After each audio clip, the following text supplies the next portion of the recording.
quando nós começamos a ver a situação de maneira tal, nosso país está passando por um momento difícil.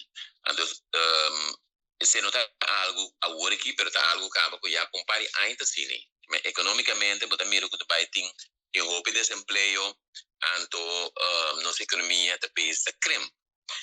Consequentemente, lo que tenho que tudo o que se para com nos puxa nossa economia adiante, para ela crescer, criar cupom de trabalho, para amanhã que eu escrevo um meu curso, para nos unir também ter bom curso por viver e budget. Ok, é a oportunidade que tem, não está tudo de apresentar. Agora que nós temos mira com os pontos, a bola bem em publicidade, então uma área que nós sabemos, ok, tem potencial para por lograr o qual não como acaba de mencionar o desculpa de trabalho, criar atividade econômica. Então, tem quadro, nós se senta a analisar e busca toda informação, deve ser suposição da tende. Então, o tempo acaba, tem discussão, de os pontos, pero nada não está sucedendo. Que vai ser para o lugar, maneira da hora aqui. Da mesma coisa com o buyback, vamos dizer 20 anos passados, 30 anos passados, da mesma coisa, nada não cambia.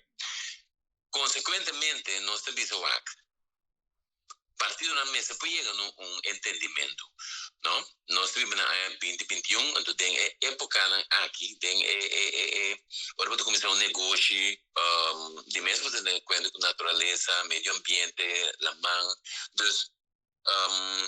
então nós queremos fielmente como mesa para chegar a uma solução pela qual se trata a balança entre a parte econômica e a parte também de natureza com o meio ambiente. Pois para impor tu coisa de uma totalidade, partido na lo mesa sinta então vai como solucionar a situação aos pontos. Pouco assim que ainda tem casos não tem corte, pero que bueno de mira destruído toma lugar, antes de outra banda, pode aqui for, rompendo que uma situação difícil, porque tem de casa, que não tem trabalho, e nós tomamos nota também que a pobreza está aumentando no nosso país.